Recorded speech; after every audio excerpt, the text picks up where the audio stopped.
fears and sins release us. Let us find our rest in thee.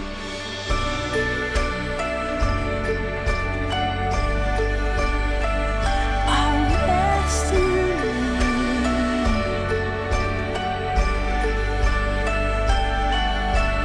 Born thy people to deliver, born a child and yet a king, born to reign in us forever.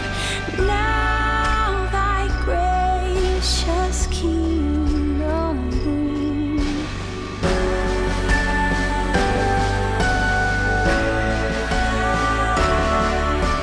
Come, thou long expected Jesus.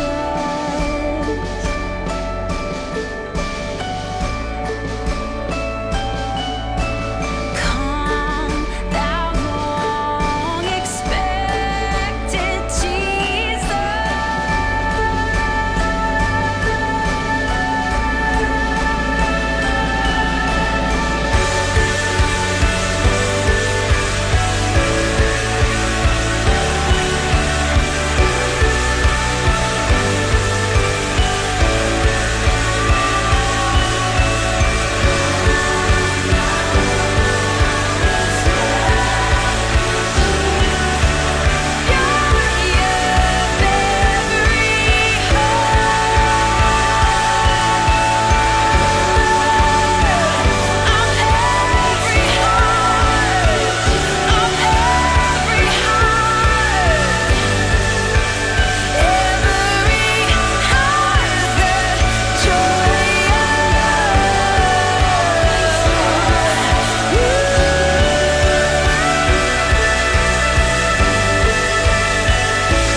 Boa noite, Feliz Natal a todos. Esse vídeo explica muita coisa já do que a gente pretende falar hoje. E a parte importante do que eu quero dizer hoje é que o Natal, ele não começou exatamente ali, na manjedoura.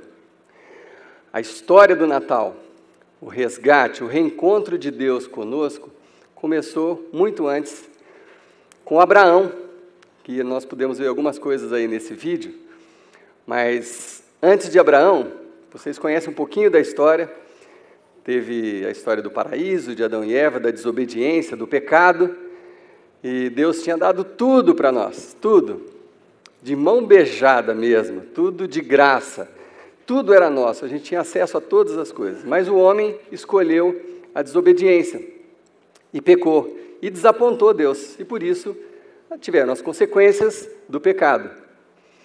Passado um tempo, o pecado só cresceu, chegou um ponto que Deus estava completamente desapontado.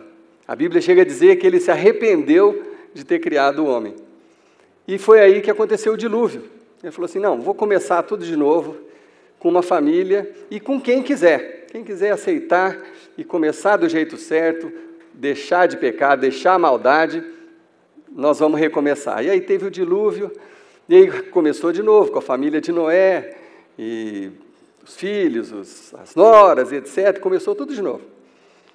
Mais um pouquinho adiante, o homem já começou a chafurdar no pecado, e aí decidiu que ele queria chegar no céu, construir uma torre e alcançar Deus de novo, né? Querendo ser mais do que Deus, querendo desacreditar do próprio Deus.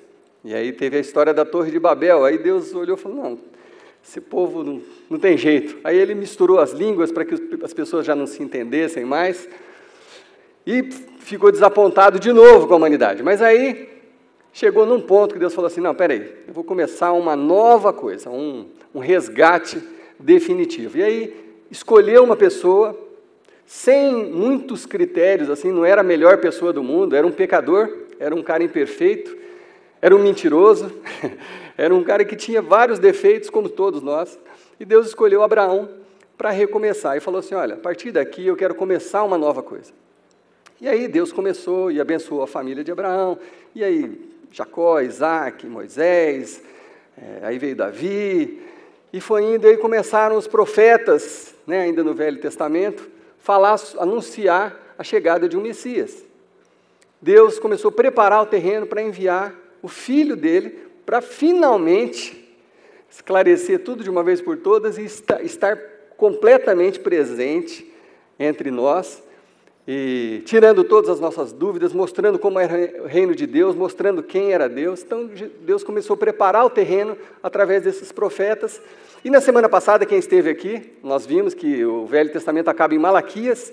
Malaquias ele acaba com um versículo assim, que esse Messias, essa pessoa que Deus estava enviando, chegaria, e uma das coisas que ela faria é converter o coração dos filhos aos pais, dos pais aos filhos, ponto, the end, fim, acabou o Velho Testamento. E aí nós falamos aqui na semana passada, para quem esteve, começaram 430 anos de silêncio de Deus. Pelo menos não tem nenhum relato na Bíblia no que aconteceu nesses 430 anos. Então, se você perdeu a mensagem da semana passada, nós falamos sobre esse silêncio de Deus. Como Deus age no silêncio, nós falamos sobre a história, como Deus preparou o terreno para a chegada de Jesus Cristo. Apesar da Bíblia não falar sobre esses 430 anos, a história fala, e foi isso que nós discutimos na semana passada. Bom, terminado o silêncio de Deus, terminado esse prazo onde Deus estava preparando o terreno para a chegada de Jesus, um anjo veio e fez um anúncio. Mas talvez não seja o que vocês estão esperando ainda. Isso está lá em Lucas, capítulo 1. O anjo procurou um sujeito chamado Zacarias, que era um sacerdote muito fiel a Deus, um homem idoso, cuja esposa Isabel, também idosa, era estéril, não podia ter filhos. E Deus escolheu esse casal, mais imperfeito não dava, né? Porque já idosos, uma mulher estéril, como é que ele ia usar esse casal para gerar alguma coisa? Mas Deus escolheu esse casal, Zacarias e Isabel, e anunciou a Zacarias que ele teria um filho. Então eu vou ler o versículo para vocês, está lá em Lucas 1, versículo 13, diz o seguinte: mas o anjo lhe disse, não tenha medo, Zacarias, a sua oração foi ouvida. Isabel, sua mulher, lhe dará um filho, e você lhe dará o nome de João. Esse foi o primeiro anúncio que o anjo veio fazer. Agora imagina o que representava isso para o Zacarias. Imagina o tanto que eles sofreram durante anos, porque naquela época uma família ou uma mulher ser estéril era uma vergonha. Às vezes ela não podia nem sequer sair de casa. Talvez tenha sofrido bullying, não tinha esse nome na época, mas eu acho que muita gente apontava o dedo, aquela ali, coitada, não pode ter filho. Sofreram anos com isso, talvez anos de silêncio de Deus em relação a essa oração. Talvez eles oraram por anos, talvez nesse momento Zacarias já não estava nem orando mais, porque agora ele já era idoso, ele já tinha falado, nem vou orar mais por isso. Mas Deus achou o tempo certo, escolheu o tempo certo e abençoou eles com essa gravidez e com esse bebê chamado João. E o anjo prosseguiu, falando para o Zacarias, que seu filho será um abençoado de Deus, e irá adiante do Senhor, para fazer voltar o coração dos pais a seus filhos. Olha que interessante, exatamente como Malaquias tinha dito, 430 anos antes. Foi o que o anjo falou para o Zacarias. Então, irá diante do Senhor para fazer voltar o coração dos pais a seus filhos e os desobedientes à sabedoria dos justos, para deixar um povo preparado para o Senhor. Aparentemente, Deus gosta dessa coisa de preparação, né? Talvez a gente não gosta muito, a gente gosta de orar e a resposta aparecer num passe de mágica, mas Deus aparentemente gosta dessa coisa de preparação, de preparar o terreno para as coisas. Então ele fez isso com Jesus, ele enviou João para preparar o caminho para Jesus. 6 meses depois, o mesmo anjo apareceu para Maria. já uma pessoa muito mais conhecida de todos vocês. E disse para ela o seguinte: você foi agraciada por Deus. O que significa isso? Deus achou graça em você, escolheu você para te presentear com algo maravilhoso. De novo, era Maria uma pessoa perfeita? Não era. Maria tinha por volta de 14, 15 anos de idade.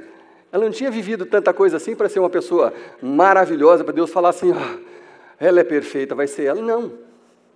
Parece que Deus também gosta dessa coisa de usar a imperfeição para aperfeiçoar-nos, né?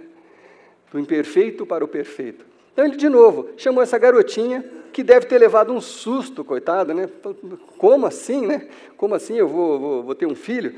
Mas o anjo conversou com ela, e lá em Mateus 1, 23, nós lemos na semana passada, diz que tudo isso aconteceu para que se cumprisse a profecia. E o que dizia a profecia? A virgem ficará grávida e dará à luz a um filho, e lhe chamarão Emanuel, que significa Deus conosco. Depois de todo aquele silêncio, depois de 400 anos de silêncio, Deus está respondendo a todas as orações e está dizendo que está cumprindo a profecia que vários profetas tinham feito há centenas de anos antes. Deus estava dizendo que estava cumprido, porque agora a sua presença seria maciça, sensivelmente sentida por todos. Uma presença física através de Jesus Cristo. Então todo aquele silêncio, toda aquela preparação para que naquele momento todas as orações fossem respondidas e Deus estivesse presente no nosso meio. Mas por que Maria foi escolhida? Por causa da graça. Porque ela merecia? Não. Porque Deus viu graça nela, como vê em cada um de nós até hoje. Aí, em seguida, aconteceu o quê? Tinha uns pastores, vocês conhecem também essa história, tinha uns pastores no campo. Quando você lê isso, ou quando você vê num filme, ou quando você vê numa pregação, você fala assim, já sei tudo sobre isso. Mas eu acho que não era bem assim. Você não sabe, talvez, que os pastores eram pessoas rejeitadas da sociedade. Eram uns excluídos, porque eles não podiam conviver no meio das pessoas. Eles não podiam frequentar, por exemplo, as reuniões religiosas. Sabe por quê? Por causa da impureza. Tinha muitas leis naquela época, e eles eram pessoas consideradas impuras. Sabe por quê? Porque às vezes o pastor vai na frente do rebanho, mas às vezes ele vai atrás, e quando ele vai atrás, ele vai pisando em umas coisas que tornam ele impuro. Essa é a verdade para a lei daquela época. Então, ele teria todo um ritual de preparação, de limpeza, para poder participar de um programa religioso naquela época. Então, os pastores eram excluídos. Aí aparece o anjo para os pastores.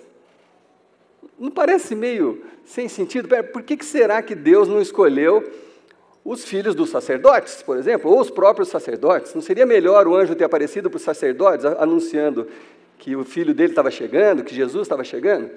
Talvez os sacerdotes facilitariam o caminho de Jesus, né? Mas não, Deus escolheu esses excluídos. Parece que Deus também tem uma certa sensibilidade para os excluídos, para os frágeis, para os deixados de lado. E mais uma vez, foi assim que eles escolheram. Mas aí você fala assim, puxa, mas essa história, é bom demais para ser verdade, é muita bondade, né? É muita bondade. Deus pega os excluídos e revela para pessoas que não mereciam, mas eles recebem. Os primeiros a saber sobre Jesus foram os pastores. Você fala assim, parece que é bom demais para ser verdade isso aqui, né? Mas aí, tem um outro paradoxo que acontece também na mesma época, uma outra coisa fantástica, eu não sei se vocês sabem também. O César Augusto, que era o imperador na época, que nós falamos aqui na semana passada, que estabeleceu a paz, etc., o César Augusto era considerado o filho de Deus. Não sei se vocês sabiam disso. Porque o pai dele, Júlio César, foi proclamado Deus. Quer dizer, ele se autoproclamou, né? Arrumou lá um apoio político, né? E se auto-intitulou Deus. Então, Deus, naquela época, era o pai dele, Júlio César. Então, o César Augusto era filho de Deus. E olha que interessante, o homem todo-poderoso daquela época, né, um primeiro grande imperador do Império Romano, famosíssimo à época, poderosíssimo à época, hoje é o quê? É uma notinha de rodapé na história de Jesus. Olha, de novo, Deus parece que usando coisas estranhas, né, caminhos estranhos a nós, né? Parece, por que Deus não fez Jesus nascer num palácio, né? Quem sabe ele podia ser o neto, né, do César Augusto, ou sei lá, ou do imperador, ou de um sacerdote. Por que escolher essas pessoas simples? Mas, de novo, é assim que Deus age. Então, parece bom demais para ser verdade. De novo, outra coisa interessante, o presépio, né, que a religião criou. É super bonitinho, acho que muitos de vocês devem ter em casa. O presépio é uma coisa bonitinha, mas confunde a gente, sabe por quê? Porque você olha para o presépio e parece tudo tão lindo, né? Tudo bonitinho, todo mundo com a carinha bonitinha, até as ovelhinhas sorrindo. Jesus é loirinho de olho azul, né? Uma coisa meio estranha para aquela época e para aquela região onde Jesus nasceu. Sabe o que isso faz na gente? Faz parecer que aquilo ali é um conto de fadas, é uma historinha. Você começa a achar que é bom demais para ser verdade, né? Porque se você fosse ver a realidade de onde nasceu Jesus, Jesus nasceu numa cocheira. Não sei se alguém já visitou uma fazenda aqui, já foi numa cocheira. Eu tenho um tio que até hoje tem no fundo da casa dele lá uma cocheira. E eu sei exatamente como é que era a manjedoura de Jesus, porque é o coxo onde os animais comiam. Então aquilo ali fede. Não era tão agradável assim como parece na imagem do presépio. Aquilo era uma coisa que talvez devia estar fedendo, era desconfortável. Coitadinho de Jesus, coitadinho de Maria, foi um sofrimento, não foi tão bonito assim. Então, só que isso faz as pessoas começarem a achar que isso é um conto de fadas, que é uma historinha, como várias outras histórias. Começa a perder o real sentido, porque você fala, é bom demais para ser verdade, né? Nasceu ali pobrezinho, a gente só vê se dá bem aquele que nasce em berço de ouro. Bom, o cara nasceu numa manjedoura, isso aí, acho que tem forçação nessa história e tal. Você começa a considerar isso uma historinha. E aí o Natal começa a virar um mito. O Natal começa a virar um mito. Aí aparece o nosso querido Papai Noel, que é bonitinho, é gostoso de brincar com as crianças e tudo, mas que também vai desviando a nossa atenção. O tal do original, o Nicolau, né, que é o São Nicolau, o Papai Noel, ele é do século IV. É um cidadão cristão, de família cristã e abastada, que chegava nessa época do nascimento de Jesus, ele saía dando presente para os pobrezinhos. Ele entregava presente, às vezes de surpresa. Tem uma história clássica, né, desse sujeito, desse Nicolau, que um pai estava a ponto de vender as filhas para a prostituição, porque ele não tinha dinheiro para o dote do casamento delas. Esse Nicolau foi escondido no meio da noite e jogou uma quantidade de ouro dentro da casa desse homem, pôde salvar as filhas dele. Quer dizer, um cara extremamente generoso, que falava o seguinte, quando ele dava o presente para as criancinhas, ele falava assim, olha, é o menino Jesus que está enviando esse presente para você. É uma coisa bonita, é um sujeito bacana que fez isso. Mas aí, a gente vai tornando tudo um conto de fadas, um mito, aí aparece a história da chaminé, e sei lá o que mais. Tudo isso para dizer o quê? Que isso começa a confundir a gente. E daqui a pouco, nós mesmos, até cristãos, começamos a considerar essa época uma época de assar um peru, chamar a família, e comprar presente, botar na árvore, tudo lindo. Eu faço isso na minha casa. Não asso peru, mas faço outras coisas. A gente faz isso na nossa casa, tem lá a árvore de Natal, tem os presentinhos, tudo, mas começa a ficar um vazio. Começa a ficar um vazio. Parece uma coisa histórica, mitológica, ou um conto de fadas, alguma coisa que você faz naquela época, e presente, o foco da gente fica nessas coisas. Bom, mas para nossa salvação, duas pessoas relataram essa história de uma forma diferente e muito honesta e muito direta. Mateus e Lucas falaram sobre esse episódio histórico de uma forma brilhante, transparente, honesta, que não deixa dúvidas de que algo aconteceu realmente. Então, se você trouxe a sua Bíblia, a gente vai ler alguns versículos de Mateus e de Lucas, para que a gente relembre o que realmente aconteceu e a história verdadeira que aconteceu nessa época, né? Bom, eu não vou ler tudo aqui, mas Mateus começa falando o seguinte, ele não começa a narrativa dele falando assim, era uma vez, há muitos e muitos anos atrás. Não, sabe como Mateus começa? Ele começa falando assim, olha, tinha um sujeito chamado Abraão, que ele teve um filho chamado Isaac. Isaac, o filho dele, teve 2 filhos, um deles chamava Jacó. Esse Jacó teve 12 filhos, um deles chamava Judá. Mateus, ele não está falando de uma historinha, ele começa a falar da genealogia de Jesus Cristo. Depois você lê lá, Mateus 1, 2, 3, 4, ele começa a apresentar para as pessoas a família de Jesus, da onde que surgiu Jesus, da onde que ele veio. Então ele vai falando, desde Abraão até chegar em Jesus, a genealogia, a história daquela situação. Então não é um conto, não é isso. Depois, Mateus entra no dilema de José, porque a gente começa a achar que é uma historinha, que é um mito, mas José sofreu quando ele soube que a esposa dele estava grávida e o filho não era dele. Imagina, ele sofreu um drama nesse momento. Teve que um anjo aparecer para ele e consolá-lo. Então, Mateus narra isso e explica isso muito bem. Mas aí, Lucas vem com um relatório. De novo, Lucas também não começa assim, era uma vez, há muitos e muitos anos atrás, numa manjedoura. Não, Lucas começa fazendo um relatório. Olha que interessante a narrativa de Lucas. Então, se você trouxe sua Bíblia, abra lá em Lucas 1. Versículo 1 diz o seguinte assim, muitos já se dedicaram a elaborar um relato dos fatos que se cumpriram entre nós.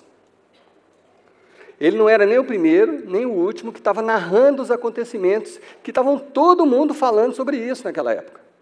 Isso é história. Estava todo mundo conversando sobre isso, sobre esse Jesus. Então, Lucas não era o primeiro. Conforme nos foram transmitidos por aqueles que desde o início foram testemunhas oculares e servos da palavra. Lucas, ele não conviveu diretamente com Jesus, mas Lucas era muito amigo de Pedro, muito amigo de João, muito amigo de Tiago, que era irmão de Jesus. Então, Lucas quis fazer um relato fiel sobre os acontecimentos. Ele foi lá, foi conversar com essas pessoas. E provavelmente eles apresentaram Maria para ele. Ele foi lá, sentou do lado de Maria, fez as anotações. Ele fez um relatório, uma reportagem. Ele escreveu umas cartas, e vocês já vão entender para quem que ele fez isso. Tamanha a seriedade do que ele estava fazendo aqui. E tudo naquela época era por palavra, né? Não existia televisão, nem rádio, nem nada, tudo era por palavra, era comunicação, um falando para o outro, assim que a história ia para frente. Eu mesmo, Lucas diz, eu mesmo investiguei tudo cuidadosamente, desde o começo, e decidi escrever-te um relato ordenado, ó excelentíssimo Teófilo. Ele estava escrevendo para esse cara, Teófilo, que era uma autoridade na época. Então, Lucas está fazendo um relato para uma pessoa que pediu um relatório dos fatos. Fala, olha, eu quero entender exatamente o que está acontecendo. Eu não vi esse Jesus, eu não tive um contato pessoal. Por favor, faz uma pesquisa, conversa com todo mundo e me traz um relato fiel sobre o que está acontecendo aqui. Foi isso que esse Teófilo pediu. E ele fez isso para que o Teófilo, para que tenhas a certeza das coisas que te foram ensinadas. Mas sabendo que talvez algumas pessoas duvidassem disso aqui, Lucas ele usou a história também para explicar o que estava acontecendo. Então, Lucas 2, versículo 1, ele fala o seguinte, naqueles dias, César Augusto, um nomezinho no rodapé da história de Jesus, naqueles dias, César Augusto publicou um decreto ordenando o recenseamento de todo o Império Romano. E aí ele detalha um pouquinho mais isso. Este foi o primeiro recenseamento feito quando Quirino era governador da Síria. Parece uma coisa inútil essa informação, mas se você for checar a história, você vai ver que Quirino, a Síria teve um governador chamado Quirino, e esse governador fez 2 recenseamentos. Esse foi o primeiro. Percebe? Nós estamos saindo do mito, da historinha, da da fantasia, para a realidade, para o que aconteceu mesmo, para um relatório do que aconteceu. Então, essas coisas já não se parecem mais tanto com um mito, certo? Porque tem uma data, tem uma situação geográfica, uma situação política. Mas aí, em seguida, Lucas conta que o anjo apareceu para Maria e disse que ela ia receber em seu ventre um filho, mas que não era para ela se preocupar com isso. E aí, por causa do censo, que foi instituído pelo Quirino, José e a Maria tiveram que se deslocar para a cidade de nascimento do José, que era Belém. Então, eles foram, pegaram o jumentinho, a história que vocês conhecem, foram lá para Belém. E aí, num coxo, numa manjedoura, no meio dos animais, Jesus nasceu. A questão é, e se isso for absolutamente a realidade? E se isso for absolutamente realidade e verdade? Você pode estranhar os que já são cristãos há mais tempo, falar, mas como que o pastor está perguntando isso dentro de uma igreja? Todo mundo que está aqui no Natal acredita nisso. Eu não sei. Eu vou ser sincero, eu não sei se você acredita mesmo. Você acostumou, talvez, com essa história, você sabe até repeti-la para outras pessoas, mas será que você acredita mesmo que o Filho de Deus veio naquele momento, naquela época, naquela situação, nasceu ali numa manjedoura, perto de um monte de excluídos, e aí ele era o próprio Deus conosco, era o Emanuel que foi anunciado. Será que você realmente acredita nisso? Porque se você acreditar que aquele bebezinho é o Filho de Deus, a sua vida muda. As suas atitudes mudam. Se você realmente, não só nessa época do Natal, onde se fala muito nisso, onde passa um filme na sessão da tarde sobre isso, mas se não só nessa época de Natal, você tiver a certeza dentro do seu coração, não, aquele bebezinho era o Filho de Deus, o Deus criador do universo, o cara que me criou, o cara que criou tudo, o cara que me conhece melhor do que eu mesmo. Se você realmente acreditar nisso, tudo muda na sua vida. E nessa época, onde o foco da gente está no jantar que a gente vai fazer, nos presentes que a gente vai dar, no dinheiro que está faltando para comprar presente, se vai ter Papai Noel, se não vai ter Papai Noel, se vai ter peru, se não vai ter peru, quando o foco da gente fica tão... quando a gente se distrai tanto do foco, quando a gente tira o foco para outras coisas, será que no fundo, você tem a certeza absoluta de que esse bebezinho é o Filho de Deus? Porque se você crê nisso, você crê no que ele falou. Você acredita no que ele falou. E se você acredita no que ele falou, você segue o que ele disse. E se você acredita nisso, que Deus interrompeu aquele silêncio enorme para anunciar a chegada do Messias, daquele que ia resgatar-nos de nós mesmos, dos nossos pecados, se você acredita nisso, talvez seja o fim das suas aflições. Talvez seja o fim daquelas noites onde você vira de um lado para o outro com medo da morte. Porque você não sabe o que vai acontecer, porque aquele desespero, talvez seja o fim, se você realmente acreditar nisso. Talvez seja o começo de uma vida de paz. Porque Jesus é a paz, Jesus é a luz desse mundo. Então, se você realmente acredita nisso, a sua vida pode mudar. E se essa boa notícia anunciada para os pastores, se essa boa notícia for a boa notícia que Deus está anunciando para você hoje,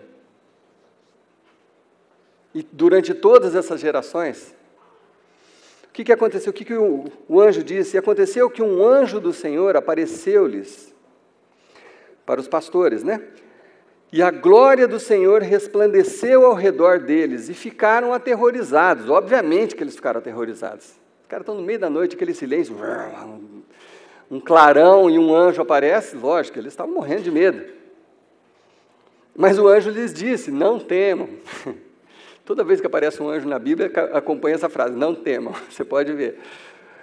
Se aparecesse um anjo para mim, assim, eu acho que eu ia precisar dessa frase seguida também, porque ia dar um susto danado, né? Não temam, não temam. E foi isso que o anjo falou para os pastores: não temam, estou lhes trazendo boas novas de grande alegria, que são para todo o povo. Jesus não veio para aqueles pastores, Jesus não veio só para aquelas pessoas do primeiro século, Jesus não veio para os sacerdotes ou para os pecadores daquela época, ele veio para todos, para mim e para você. E o Evangelho é uma boa nova. E a boa nova é que hoje na cidade de Davi lhes nasceu o Salvador, que é Cristo, o Senhor. Jesus é o Salvador das nossas. Mas será que eu preciso de um Salvador? Será que eu preciso mesmo de um Salvador? Tem gente que fala assim: eu não sou pecador, eu não preciso de um Salvador. Você é pecador sim, eu te provo rapidinho. Você não consegue cumprir as suas próprias regras, as coisas que você combina com você mesmo, você não cumpre. Então você não é, você é um desobediente, você é um pecador.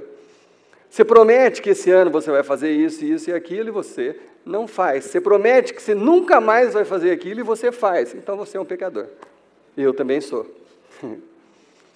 Jesus veio para os pecadores, para resgatar-nos desse looping do pecado que nós acabamos vivendo, muitas vezes, todos nós, em algum período da nossa vida. Jesus veio para nos resgatar disso.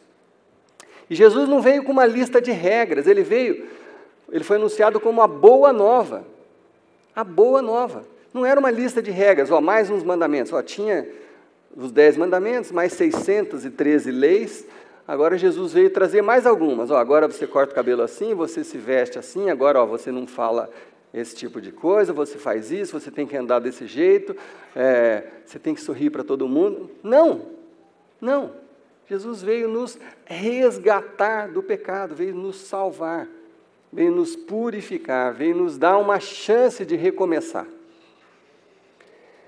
E talvez alguns se sintam mal com esse presente, né? Porque é uma graça para pessoas imperfeitas, para excluídos. Aí talvez alguns se sintam assim: poxa, mas isso não pode ser para mim, porque você não sabe da minha vida, você não sabe o que eu fiz, você não sabe o que eu já passei, você não sabe o que eu tenho passado, então não é para mim isso. É para você sim, como é para todos. Não é para os bonzinhos, é para todos. Quando o anjo falou essa boa nova é para todo o povo, é para todos, os bonzinhos e os não tão bonzinhos e os malzinhos. É para mim e para você essa boa nova. Então pode ser que hoje Deus está quebrando esse silêncio na sua vida. Talvez você nunca tenha sentido a presença de Deus. Talvez você já tenha sentido e não esteja sentindo a presença de Deus. A boa nova é essa: o Emanuel chegou. Jesus chegou. Deus conosco. Deus veio para quebrar o silêncio e anunciar a boa nova da salvação através de Jesus Cristo. E nós só precisamos crer nisso. Só que precisamos crer, porque quando você crê, você segue. Você faz assim com qualquer outra coisa na sua vida. Quando você acredita numa coisa, você segue aquela coisa. Então nós precisamos crer. Quando você crê que isso não é um mito, que isso não é um conto de fadas, que isso não é uma historinha só dessa época, se você realmente acreditar nisso, isso vai transformar a sua vida. Amém? Então que a gente possa fazer desse Natal um Natal de resgate desse Jesus, dessa presença de Deus, desse Emanuel, que é o Deus conosco. Que em nome de Jesus, o silêncio seja quebrado na sua vida. Sabe, essa ausência que você sente de Deus, que Ele realmente não está ausente, Ele só está em silêncio, que seja quebrado com a chegada da presença dEle através de Jesus Cristo. Que você possa crer nessa verdade e que o Natal tenha para você esse significado profundo e verdadeiro, de que Deus veio, habitou entre nós fisicamente,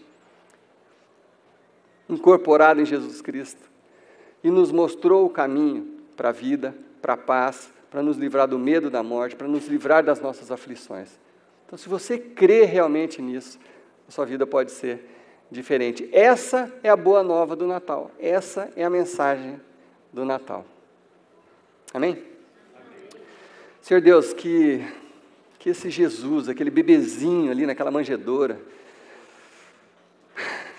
que nasceu numa situação desfavorável, com muito menos conforto de qualquer um de nós aqui, mas que o teu espírito estava naquele bebezinho, a tua vida estava naquele bebezinho. Eu quero declarar, Senhor Deus, que eu creio nesse menino Jesus. Quero declarar que eu creio que Jesus é o teu filho. Quero declarar que eu creio que ele veio para me resgatar, Senhor Deus, da escuridão, dos meus medos, das minhas aflições. E não só a mim, Senhor Deus, mas a todos, os bonzinhos, os não tão bonzinhos, os certinhos e os erradinhos, todos. Essa mensagem é para todos e é de graça. Foi um presente que o Senhor nos deu, o nascimento de Jesus Cristo.